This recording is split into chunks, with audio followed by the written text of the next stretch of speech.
Tantangan generasi saat ini sangat kompleks.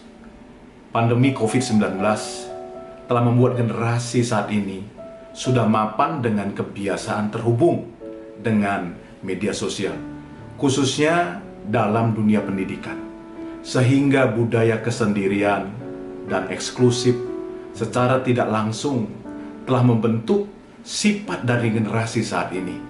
Dan untuk mengembalikan generasi ini menjadi manusia yang hidup bersosial, saya pikir diperlukan waktu dan upaya yang sungguh-sungguh. Dan juga pengaruh media sosial yang saat ini sangat terbuka dalam hal informasi, tontonan, baik konten yang baik, yang positif, maupun yang negatif, sangat mempengaruhi pola pikir dari generasi kita, sangat mempengaruhi sikap dari generasi kita, di mana tentunya hal-hal seperti pornografi yang negatif, penerimaan paham LGBT sebagai paham yang umum, gaya hidup hedonisme, dan sebagainya, akan mengakibatkan terbentuknya perilaku buruk dari generasi. Belum lagi, saudara-saudara, era metaverse yang sebentar lagi akan menjadi sebuah tantangan tersendiri bagi generasi, di mana mereka harus mengerti batasan-batasan apa yang baik dan apa yang buruk, apa yang boleh dan tidak boleh dalam sistem metaverse yang akan dibangun di seluruh dunia, menyangkut ekonomi, pendidikan, bisnis, gaya hidup, bahkan ibadah gereja. Tidak adanya filter atau penyaring ketika aktif dalam sebuah kegiatan metaverse, maka akan menyebabkan generasi ini hilang arah, hilang tujuan sebagai manusia yang diciptakan oleh Allah, sempurna dan segambar dengan Dia, Imago Dei. Dunia ini sangat banyak kerusakannya, semakin banyak kerusakannya. Masalah yang semakin hari semakin kompleks membuat manusia bisa terhilang dari persekutuan dengan Allah, stres, kejatuhan moral, dan sebagainya. Oleh karena itu, saya melihat semua permasalahan tersebut, maka generasi kita ini, menurut saya, harus diperhatikan, harus dilayani, dan dimentor dengan baik, sehingga mereka bisa tetap bergairah. Untuk apa? Untuk beribadah. Untuk apa? Untuk melayani Tuhan, yang pada akhirnya mereka dapat menemukan dan melakukan panggilan serta tujuan hidup mereka masing-masing.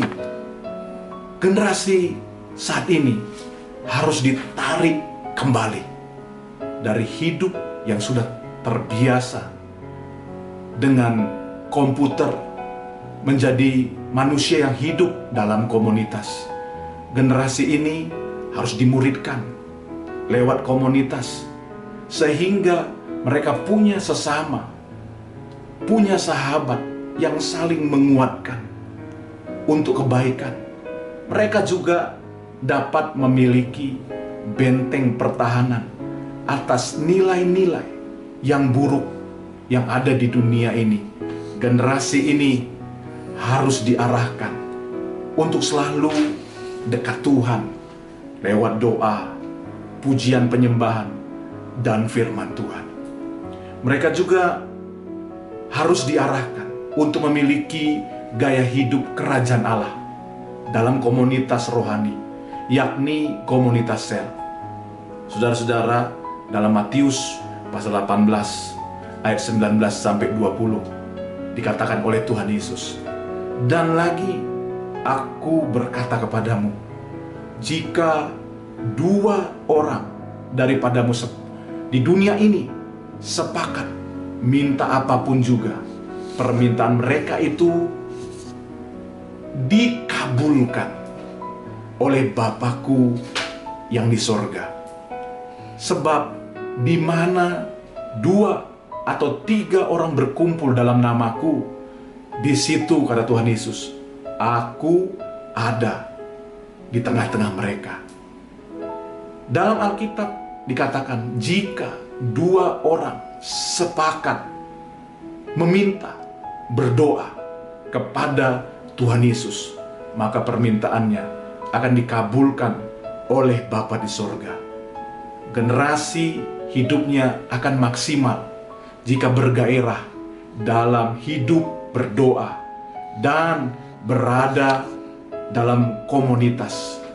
Begitu juga dengan kegerakan KPA lokal, GBI di seluruh dunia dapat terjadi jika kegairahan untuk berdoa dapat menjadi sebuah momentum yang diusahakan, digalakkan dengan antusias.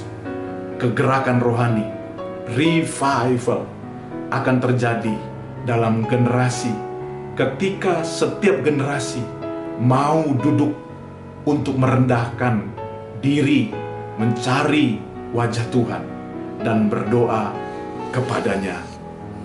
Agar dalam generasi ini, khususnya generasi Gereja Bethel Indonesia, terjadi kegerakan rohani atau revival, maka generasi harus melakukan yang saya sebut sepakat. Apa itu sepakat? Sepakat adalah akronim dari yang pertama, S, sinergi. Generasi harus menghormati dan bersinergi dengan orang tua atau senior di atasnya. Untuk generasi GBI, pelaksanaannya bahwa pengurus pusat dan pengurus daerah harus bersinergi dengan BPD atau BPLN GBI agar pelayanan generasi dapat berjalan baik dan maksimal. Pengurus pusat dan pengurus daerah DPA GBI juga harus mengembangkan kerjasama dan sinergi dengan tubuh Kristus atau sinode lain, serta organisasi kepemudaan, baik yang umum maupun yang rohani atau gerejawi. Yang kedua, E, edukasi. Generasi ini harus diedukasi, yang utamanya dengan firman Tuhan tentunya, sehingga nilai-nilai yang buruk yang ditanamkan oleh dunia dapat dihalau atau ditolak oleh generasi. Jika dalam pendidikan sekolah maupun kuliah mereka mendapat pelajaran-pelajaran umum, maka dibutuhkan modul-modul maupun literatur rohani, baik cetak maupun digital, yang tepat guna untuk memuridkan generasi, di mana lewat modul tersebut generasi diajar untuk mengasihi Tuhan, memiliki kekudusan hidup, memiliki karakter yang unggul, mengerti dan mencapai panggilan Tuhan, gaya hidup penyembah, gaya hidup doa, pujian, hidup dalam komunitas, dan lain sebagainya. Yang ketiga, P, pemuritan. Kehidupan dalam komunitas dan pemuritan harus menjadi gaya hidup generasi. Dalam Matius pasal 18 ayat 19-20. Dan jika generasi ada dalam kehidupan komunitas, sebab ketika 2 atau 3 orang berkumpul dalam komunitas, maka Yesus hadir. Dan jika 2 orang sepakat berdoa, permintaan doanya akan dikabulkan. Komunitas sel dan pemuritan harus dihidupi oleh generasi dalam KPA lokal GBI, dan tentunya ini harus menjadi sebuah kegerakan yang diselaraskan dengan kegerakan doa sehingga kegerakan rohani, revival terjadi atas generasi ini. Yang keempat, andalkan doa dan Roh Kudus. Generasi harus diajar dan diarahkan untuk memiliki kehidupan doa, sebab dengan doa generasi dapat dekat dengan Tuhan, memiliki kehidupan yang intim dengan Tuhan, memiliki kehidupan yang sungguh-sungguh dengan Tuhan, sehingga mereka mengandalkan Tuhan. Generasi harus didorong untuk masuk dan membangun menara doa di KPA lokal masing-masing, untuk terjadinya kebangkitan rohani dalam hidup mereka dan atas bangsa. Pengandalan akan Roh Kudus harus menjadi gaya hidup generasi. Selain gaya hidup, doa, pujian, penyembahan, dan perenungan firman Tuhan. Saudara-saudara, generasi harus menyadari bahwa Roh Kuduslah yang diandalkan untuk membimbing, untuk mengarahkan hidup mereka, untuk menolong mereka dalam tantangan zaman yang dihadapi, menguduskan karakter moral mereka. Keintiman dengan Roh Kudus harus terus ditanamkan sebagai sebuah kegairahan dalam hidup generasi ini. Saudara-saudara, yang kelima, kapasitas. Kapasitas generasi harus diasah dan dikembangkan lewat pementoran vokasional atau seprofesi.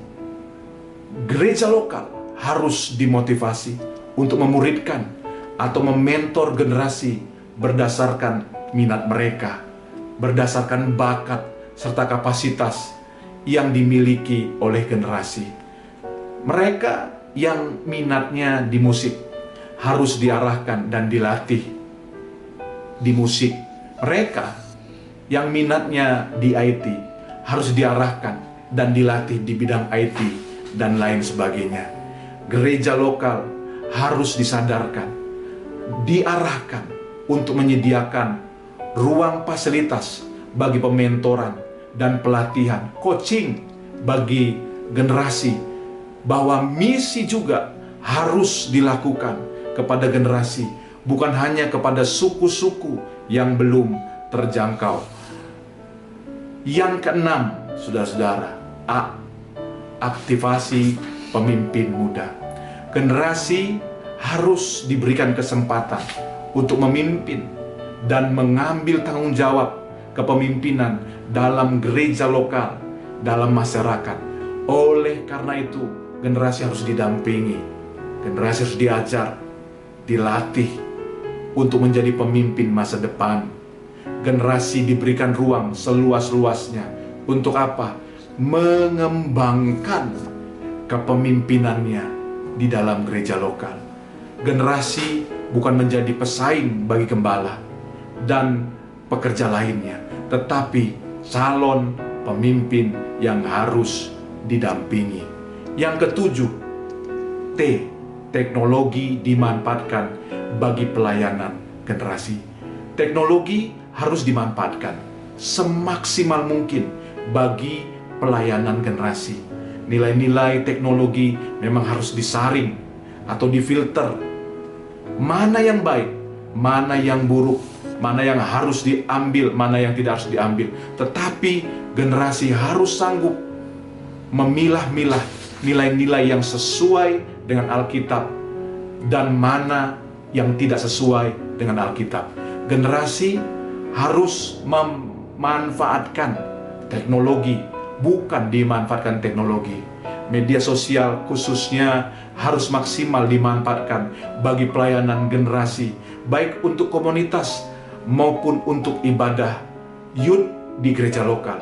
Generasi harus terbuka terhadap kemajuan teknologi, saudara-saudara, dan memanfaatkannya, tetapi harus punya nilai-nilai yang kuat berdasarkan firman Tuhan, sehingga punya kepekaan dan dalam menolak nilai-nilai dalam teknologi yang bisa mendistorsi kehidupan generasi.